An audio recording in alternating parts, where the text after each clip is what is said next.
오늘 본문은 로마서 5장 1절에서 4절입니다. 제가 먼저 읽겠습니다. 그러므로 우리가 믿음으로 의롭다 하심을 받았으니 우리 주 예수 그리스도로 말미암아 하나님과 화평을 누리자. 또한 그로 말미암아 우리가 믿음으로 서 있는 이 은혜에 들어감을 얻었으며 하나님의 영광을 바라고 즐거워하느니라. 다만 이뿐 아니라 우리가 환난 중에도 즐거워하나니 이는 환난은 인내를, 인내는 연단을, 연단은 소망을 이루는 줄 알미로다. 오늘 이 주제는 성도의 변화입니다. 요한복음 2장에서 예수 그리스도께서 가장 먼저 보여주신 기적은 물이 변해서 포도주가 되는 것이었습니다. 이것은 사람들의 주관에 따라서 그렇다고 인정할 수도 있고 그렇지 않을 수도 있고 하는 그런 문제가 아닙니다. 물이 포도주로 변했다고 하는 것은 객관적인 사실입니다. 이것은 인정할 수도 있고 인정하지도 않을 수 있는 요소가 들어있지를 않습니다. 이와 같이 실제로 예수 안에 있는 모든 사람들에게는 분명한 변화가 따릅니다. 변화라고 하면 가장 먼저 떠오르는 것이 개과천선과 같은 것입니다. 흉악한 건달이 선하디 선한 사람으로 변화되고, 또 알코올 중독자가 또 변화되고, 또 도박에 찌들은 사람들이 변화되었다고 하는 그러한 간증을 많이 들으셨을 겁니다.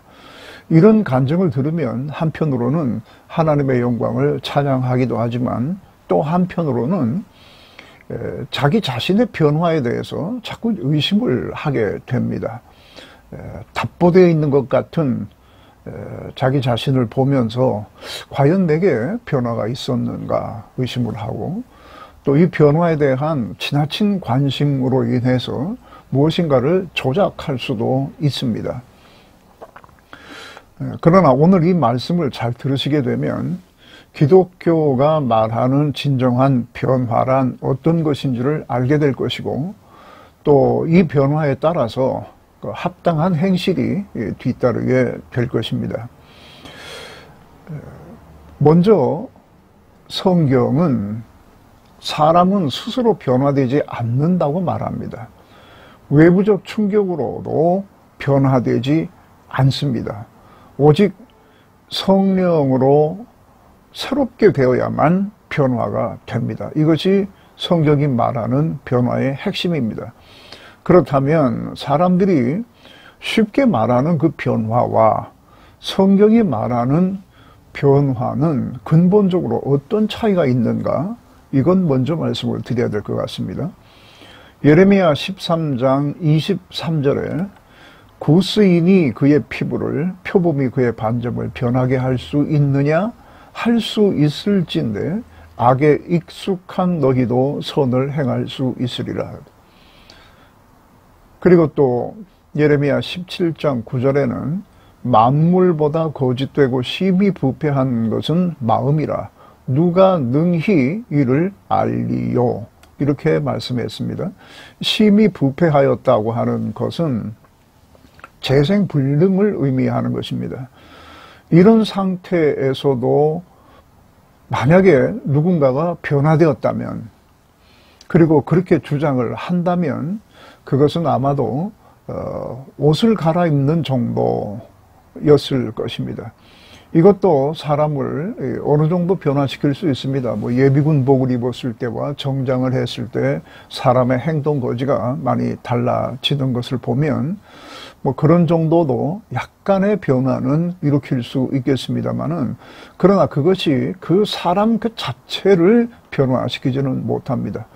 오직 하나님의 구원만이, 그리고 그 구원에 따른 성령의 역사만이 실제로 사람을 변화시킵니다.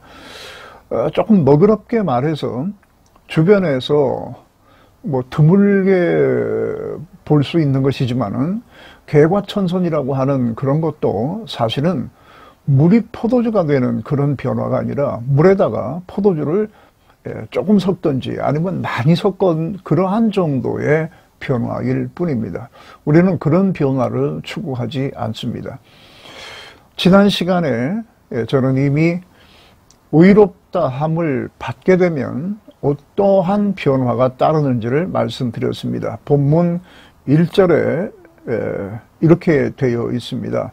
하나님과 화평을 누리자라고 하는 말, 그리고 바로 연결되어 있는 우리가 서 있는 은혜에 들어감을 얻었다. 여기까지 제가 말씀을 드렸는데 이것이 변화의 시작입니다. 하나님의 진노의 대상이었으나 이제는 하나님과 화평한 관계가 되었다. 또 하나님의 은혜 밖에 있는 사람이었지만은 이제는 은혜 안에 있게 되었다라고 하는 것입니다. 이것이 변화의 시작입니다. 이 변화를 건너뛰고는 그 다음에 어떤 변화도 물이 포도주가 되는 그런 변화라고 말할 수 없습니다. 마치 탈북하신 분들이 소정의 기간을 마치고 나서 우리나라의 국민임을 증명하는 주민등록증을 받는 것과 같은 신분의 변화가 일어난 것입니다. 이것부터 시작됩니다. 이게 가장 근본적인 것이고 모든 변화의 시작입니다. 이것을 건너뛴 변화는 아무런 의미가 없습니다. 신분의 변화는 당장 사람의 성격이 변한다든가 사고방식이 만족할 만큼 변화되는 것은 아닙니다. 한 사람이 의롭다 하심을 얻었다, 즉 구원을 얻었다라고 하는 것은 그것은 동시에 이렇게 신분의 변화가 일어났음을 의미합니다. 기독교의 변화는 이것부터 시작을 합니다. 예수 안에 있는 속량을 믿음으로 의롭다함을 받는 것이 아닌데도 개과천선의 모습을 보일 수도 있다고 말씀드렸습니다. 오랫동안 기독교인으로 살아온 사람들보다 그들의 변화가 더 현저하게 나타날 수 있습니다. 심지어는 더 훌륭해 보입니다. 그러나 소위 그런 류의 개과천성은 성경이 말하는 변화와는 아무 관계가 없다고 하는 것을 다시 한번 분명히 강조합니다. 그 이유는 지금 말씀드린 신분의 변화라고 하는 것이 없었기 때문에 그렇습니다. 다시 말해서 그들은 그 전보다 더 도덕적이고 윤리적인 사람이 되었고 또 매우 온순해졌을 가능성이 높지만은 여전히 하나님의 진노의 대상이며 은혜 밖에 있는 사람들이라는 것입니다. 이런 것을 변화라고 말하지 않습니다. 이 신분의 변화라고 하는 첫 단계를 그냥 뛰어넘게 되면 그 다음 것이 무엇이 되겠습니까?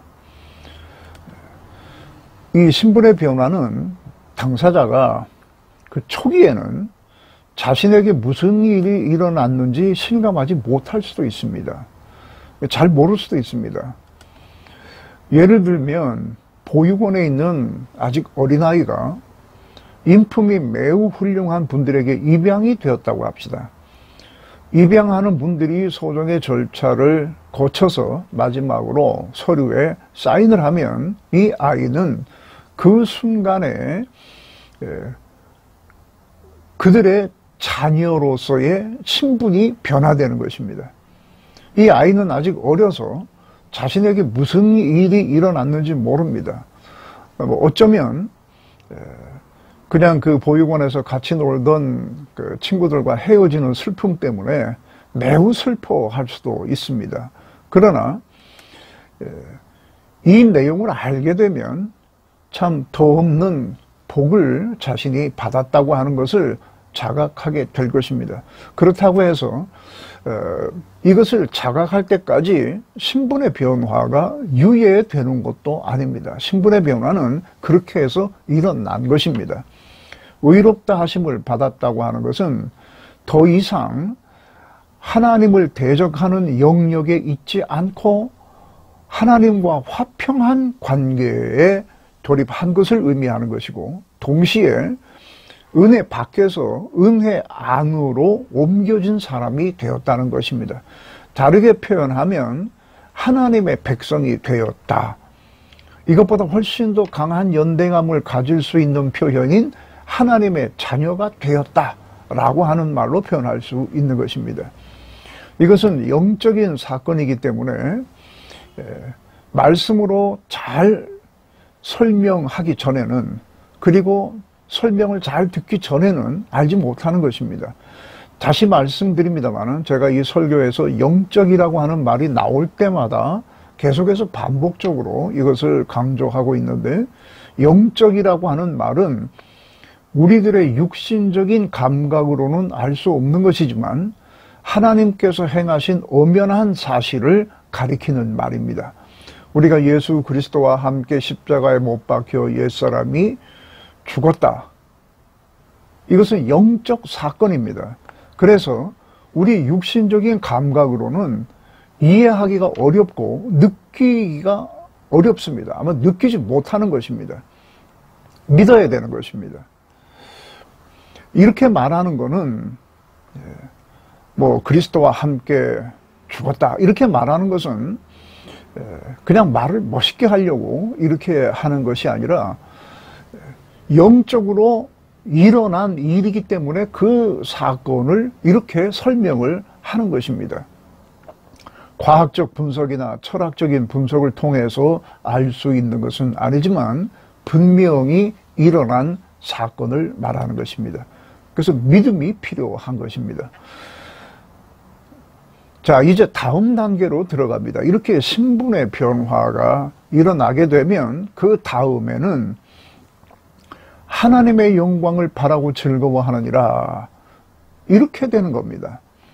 바울이 마치 사다리를 한 칸 한 칸 한 칸씩 올라가는 것과 같이 말씀을 전개하고 있습니다. 신분의 변화부터 말을 한 다음에 그 다음에 성도의 중심, 즉 전 인격이 변화되기 시작한다라고 하는 말을 하고 있는 겁니다. 행실의 변화는 이것보다 앞서지 않습니다. 이것보다 훨씬 뒤에 점진적으로 일어나는 것입니다. 사람마다 그 변화는 형태가 다 다르고 양상이 좀 차이가 있기 때문에 구체적인 것은 통일시킬 수 없습니다만은, 여기서 말씀드리는 것은 모든 성도들에게 공통적으로 일어나는 변화입니다. 2절 후반에 있는 말씀을 한번 보기 바랍니다. 하나님의 영광을 바라고 즐거워하느니라, 이렇게 말했습니다. 그리고 2절 후반절에는 본인이 충분히 알 수도 있는 깊은 내면의 변화가 이렇게 따르는 것으로 말을 하고 있는 것입니다. 여기서 중요한 용어들이 연달아 나옵니다. 첫째는 하나님의 영광, 두 번째는 소망, 그리고 세 번째는 즐거워한다. 이러한 특징적 용어들이 계속 뒤따라 나옵니다. 자, 하나님의 영광이라고 하는 말에 종속된 형태로 소망이 나오고, 그리고 즐거움이라고 하는 말이 나옵니다. 이것은 우리가 진노의 대상이었을 때, 즉 신분의 변화가 발생하기 전에는 꿈도 꿀 수 없었던 일들입니다. 아예 이런 개념 자체도 그때는 없었던 것입니다. 여러분, 여기에 특히 즐거워한다라고 하는 이 말에는 특별한 의미가 내포되어 있습니다.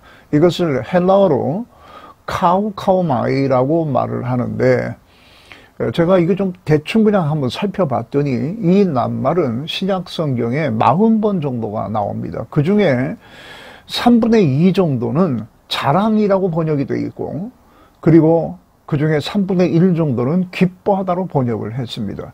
같은 말을 자랑한다, 그리고 또 기뻐한다라고 하는 말로 번역을 한 겁니다. 영어 성경도 대부분 다 이렇게 되어 있습니다. 그러니까 이 말은 그냥 재밌어서 기뻐하는 것이 아니라 가슴이 너무도 뿌듯하고 자랑스러운 그러한 기쁨을 의미하는 말입니다. 만약에 여러분 자제분이 올림픽에 나가서 금메달을 땄다. 얼마나 기쁘시겠습니까? 그냥 즐겁기만 한 것이 아니라 자랑스러운 즐거움을 갖게 될 것입니다. 바로 그러한 용어입니다. 거듭나기 전의 즐거움은 모두 자아 실현에 그 초점이 맞추어져 있습니다. 하나님과는 아무 관계도 없습니다. 자기가 원하는 대로 되어야 기쁩니다. 그리고 자기가 자랑스럽습니다. 그런데 하나님을 기뻐하는 자로, 하나님을 자랑하는 자로, 그 영광을 보면서 즐거워하는 자로 변화된다고 하는 것입니다. 불의로 진리를 막고 하나님을 이런저런 모양으로 시험해보고 결국은 마음에 두기를 싫어하는 사람들이 하나님의 영광에 대해서 무엇을 알겠습니까? 하나님의 영광을 자랑하고 즐거워할 리가 있습니까? 이러한 변화는 실로 인격의 가장 깊은 곳에서 일어나는 것입니다. 표범의 반점이 없어지는 것보다 더 놀라운 변화가 이런 것입니다. 하나님의 부활의 능력으로 역사하시지 않으면 결코 일어날 수 없는 엄청난 변화가 그 사람들에게 일어난 것입니다. 신분의 변화가 있으면 바로 그 다음에 이것이 따릅니다. 이것을 본인이 얼마나 인식하느냐 아니냐 이런 차이는 좀 있을지 몰라도 반드시 이러한 변화가 따르게 됩니다. 여기 소망한다고 하는 말이 나오는데 그 무엇을 소망한다는 말입니까? 하나님의 영광을 바란다. 그게 소망이라고 하는 말과 같은 말이거든요. 바란다, 소망한다 이렇게 했는데 그 전에도 아마 소망이라고 하는 것이 있었을 겁니다. 소망이라고 하는 말보다는 꿈이라고 하는 말을 더 많이 사용했을 것으로 생각이 됩니다. 그러나 하나님께서 보이는 것을 통해 보이지 아니하시는 그 신성을 나타내셔도 마치 눈뜬 소경처럼 아무것도 보지 못하던 사람들이 이 하나님의 영광을 어떻게 보며 그 영광의 하나님께 무슨 소망을 두겠습니까? 없던 것입니다. 그런데 그것이 생긴 겁니다. 내면의 변화가 이렇게 소망을 일으킵니다. 하나님의 영광을 보게 하고 소망하게 하고 그것을 자랑스러워하는 기쁨으로 나타나게 됩니다. 그런데 이제 희미하게나마 그 하나님의 영광이 보이기 때문에 하나님을 소망하고 그 소망 중에 믿음으로 즐거워할 수가 있게 되는 겁니다. 거듭난 자는 모두가 다 예외 없이 이와 같은 역사가 내부에서 일어나고 있다고 하는 것을 어떤 사람은 많이, 어떤 사람은 좀 적게 감지할 수 있습니다. 비록 좀 미미하더라도 이것을 알 수 있습니다. 우리가 하나님의 영광을 본다 하더라도 하나님의 그 영광을 다 보는 것도 아닙니다. 아주 미미한, 지극히 적은 한 부분을 보았을 것인데 그것을 보면서도 충분히 그 영광에 사로잡혀서 소망 중에 즐거워할 정도라면 더 큰 영광을 보게 되고 알게 되었을 때는 어떻겠습니까? 나가서 얼굴과 얼굴을 맞대는 것처럼 그 하나님의 영광을 보는 날이 되면 어떻겠습니까? 참 기대가 됩니다. 정말 이건 기대가 됩니다.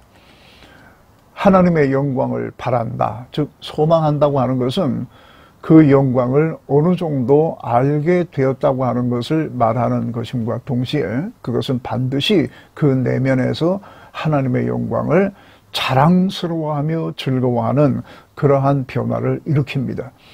그래서 신앙생활이라고 하는 것을 하게 되는 겁니다. 여러분, 교회 생활을 하시게 되면 늘 즐거운 것은 아닙니다. 어떤 것은 참 마음에 들지 않는 것이 있습니다. 뭐 교회가 왜 이러나, 뭐 교회 조직이 왜 이런가, 교회 구성원들은 꼭 왜 이러는가, 왜 교회가 나한테 이렇게 하는가, 뭐 등등의 여러 가지 생각을 가질 수가 있습니다. 그럼에도 불구하고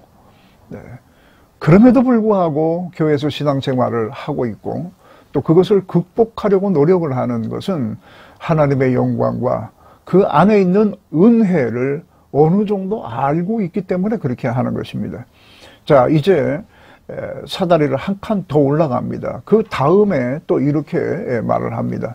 하나님의 영광을 바라고 즐거워할 뿐만 아니라 환난 중에도 즐거워한다라고 기록이 되어 있습니다. 이 구절에 즐거워한다라고 하는 말씀도 조금 전에 말씀드렸던 카우카우마이, 즉 자랑스럽다와 즐거워하다가 적절히 섞여 있는 바로 그 똑같은 단어가 여기에 쓰였습니다. 환난을 즐거워한다가 아니고 환난 중에도 즐거워한다는 겁니다. 왜냐하면 그 역시 하나님의 영광을 소망하고 있기 때문에 환난 중에도, 환난이 있음에도 불구하고 즐거워한다라고 하는 말을 합니다. 이거 성도에게 나타나는 아주 현저한 변화입니다. 환난은 우리를 힘들게 하고 우울하게 합니다. 환난이 계속되면 누구도 이것을 이겨낼 수가 없습니다. 환난 중에는 슬퍼하고 짜증을 내고 화를 내는 것이 어쩌면 더 자연스러운 것입니다. 그런데 환난 중에 즐거워하게 된다, 이렇게 말을 하고 있습니다.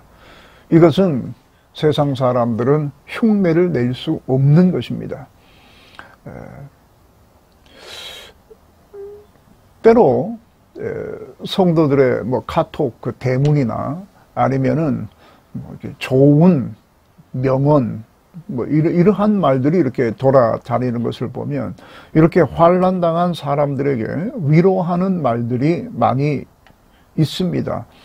예를 들면 아픔을 느낀다고 하는 것은 살아있는 증거이다, 이런 말.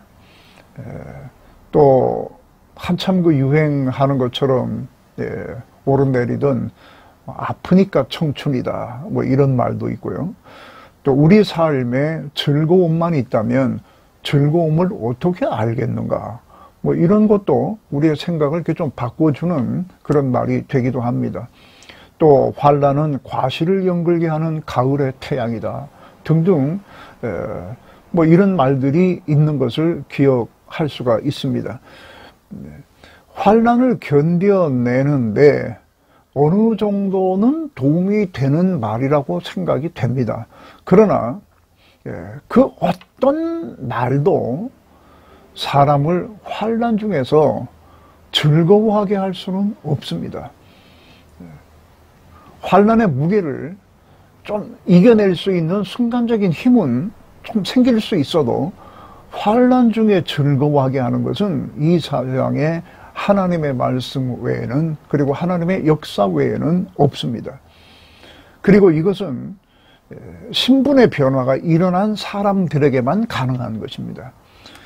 여기서 바울이 환난 중에도 즐거워한다 라고 말하였는데, 환난 중에도 하나님의 영광을 보고 있기 때문에 자랑이 잔뜩 담겨 있는 즐거움이 있다는 것입니다. 하나님의 영광을 모르면 환난은 그냥 환난입니다. 산은 산이고 물은 물인 것입니다. 환난에 채색을 하거나 환난에다가 때때옷을 입히고 또 심리적으로 어떠한 방식으로 이러한 것들을 이렇게 움직여서 그 위로를 삼으려고 해도 그냥 환난은 환난인 것입니다. 그런데 그 환난 중에도 우리를 기쁘게 할 수 있는 것이 하나가 있습니다. 그것은 하나님의 영광입니다. 하나님의 영광을 보는 것입니다. 그리고 하나님의 영광에 대한 깊은 깨달음입니다. 하나님의 일 속에 나타난 능력과 그 사랑과 은혜가 하나로 녹아있는 그 영광을 알고 볼 수 있기 때문에 환난 중에도, 그럼에도 불구하고 즐거워할 수가 있는 것입니다. 이 영광을 알게 되면 이스라엘 백성들이 광야에서 늘 이렇게 말하던 불평, 즉 하나님은 애굽에 매장지가 없어서 우리를 여기까지 이끌고 나오셨는가 라고 하는 불평이 사라지게 됩니다. 왜냐하면 하나님의 능력은, 하나님의 영광은 그들을 환난 가운데서 충분히 구원하실 수가 있습니다. 그러므로 하나님께서 그들을 홍해로 인도해 내오신 것, 그리고 광야에 아무것도 없는 그 길로, 황량한 길로 인도하신 것은 애굽에 매장지가 없어서 그리 인도해 내신 것이 아니라 이제 더 크고 놀라운 영광을 나타내시기 위한 것입니다. 하나님의 영광을 아는 사람들은 환난 중에도 그것을 기대합니다. 그냥 잠깐 생각하고 마는 것이 아니라 환난이 임하면서 어렵지만 동시에 그것을 계속해서 기대하고 소망하게 됩니다. 그리고 순간순간 나타나는 그 하나님의 영광을 보고 즐거워하게 되는 것입니다. 하나님의 의롭다 하심은 지금까지 모든 악행을 그냥 없던 일로 해버린 것이 아니라 예수 안에 있는 속량으로 그것을 이루신 것입니다. 이것을 아는 사람들은 예수 안에 있는 속량을 통해서 하나님의 창조의 능력도 알게 되고 또 부활의 능력도 알게 되고 또 인간의 시간을 포함해서 만물을 섭리하시는 그 능력을 알게 됩니다. 그리고 아는 정도가 아니라 깊이를 헤아릴 수 없는 은혜와 사랑, 이런 것들을 어느 정도 헤아릴 수가 있습니다. 하나님의 이러한 영광이 떠나버렸기 때문에 환난이 오는 것이 아니라 여전히 그 영광 중에 우리가 사망의 음침한 골짜기로 인도함을 받은 것이라고 하는 것을 압니다. 그래서 어떤 분이 말했듯이 환난은 환난으로 위장된 복일 뿐이라 라고 하는 것을 성도들이 알고 있습니다. 그래서 환난 중에도 여전히 자랑이 담긴, 그 하나님에 대한 자랑이 담겨 있는 기쁨을 누릴 수가 있게 되는 것입니다. 성도들에게만 있는 아주 현저한 변화입니다.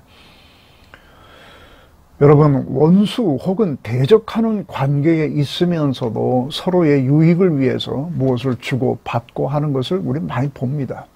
굉장히 친한 것처럼 보일 때도 있습니다. 아주 더 이상의 어떤 문제가 없는 관계인 것처럼 보일 때도 있습니다. 국제 간의 관계나 개인과의 관계에서도 얼마든지 이런 것들은 우리가 볼 수 있습니다. 예수님을 십자가에 못 박는 과정에서 참 그동안 철천지 원수로 지내던 바리새인과 로마인이 협력하는 것을 봅니다. 또 물과 기름처럼 겉돌던 바리새인과 사두개인들은 이를 위해서 손을 잡습니다. 마치 오랜 친구였던 것처럼 모든 것이 일치를 본 사람들처럼 그렇게 손을 잡습니다. 이런 식으로 몇 가지 사안에 있어서 우호적 태도를 보였다고 해서 그들 관계에 변화가 있었던 것은 아닙니다. 그냥 그렇게 하는 겁니다. 때로 교회나 기도원에 와서 무릎을 꿇고 눈물을 흘리기도 하지만 신분이 변화되지 아니한 사람들은 그저 마음이 서럽고 그것을 토로하는 것이 그것이 가장 좋은 방법일 것 같아서 그렇게 하는 것뿐입니다. 신분의 변화가 일어나고 그것에 따른 하나님의 영광을 소망 중에 즐거워하는 이러한 사람으로 거듭나지 않으면 이러한 것은 있을 수가 없습니다. 교회에서 많은 것들이 가르쳐지고 있습니다. 그러나 이 기본적인 구원의 도가 가르쳐지지 않는다면 모래 위에 집을 짓는 것과 다를 것이 없습니다. 하나님 앞에 나와서 혹은 기도 시간에 눈물을 쏟고 가슴을 치고 이렇게 한다고 해서 반드시 그가 변화된 사람이라고 하는 증거는 아닙니다. 신분의 변화가 따르지 않으면, 다시 말해서 예수 그리스도 안에 있는 속량을 믿지 아니하면 이러한 모든 것들은 그저 그렇게 하는 것일 뿐입니다. 로마서 강해가 좀 딱딱하고 건조할 수 있을 것입니다. 그 내용도 그럴 뿐만 아니라 저에게 한계가 있기 때문에 이렇게밖에는 못하는 것이 좀 답답합니다만은, 그러나 여러분 꾸준히 이 강해를 들으시기를 바랍니다. 그러면 갈수록 좋은 포도주가 제공될 것입니다. 로마서는 내용 자체가 그렇게 구성이 되어 있습니다. 왜 로마서를 모르면 신앙생활이 제 궤도에 오르지 않는지도 조금 더 지나게 되면 알 수 있을 것입니다. 예수 그리스도 안에 있는 속량을 믿음으로 의롭다 하심을 얻게 되면 그것은 반드시 신분의 변화를 일으킵니다. 그리고 신분의 변화가 있으면 그 후에 성령께서 역사하시게 됩니다. 감아졌던 눈이 떠지기도 하고 입이 열리기도 합니다. 그리고 만져볼 수도 있고 두들겨 볼 수도 있습니다. 이렇게 해서 하나님의 영광을 알게 됩니다. 그 영광을 알게 되면 환난 중에도 즐거워하는 이러한 사람이 되는 것입니다. 본인이 변화가 되고 있는 것인지 안 되고 있는 것인지 잘 알 수 없다 하더라도 이 진리를 붙잡고 계시게 되면 어느 날 갑자기 변화되어 있는 모습을 발견할 수 있을 것입니다. 그 변화의 핵심은 신분의 변화, 그리고 신분의 변화에 따른 하나님의 영광을 바라고 즐거워하는 것입니다. 어느 정도 즐거워하느냐? 환난 중에도 즐거워할 수 있는 사람이 되는 것입니다. 세상에서는 경험할 수 없는 것이기 때문에 우리 믿음의 선배들은 이런 것을 하늘에서 내려온 것이라고 말을 했습니다. 이 평화, 그리고 이 즐거움, 이런 것들은 세상에서 얻을 수 없는 것입니다. 오늘은 이 설교 후에 찬송가 421장 내가 예수 믿고서 죄사함 받아라고 하는 찬송이 나가게 될 겁니다. 이 찬송을 따라 부르시고 나서 영상을 꺼주셨으면 합니다.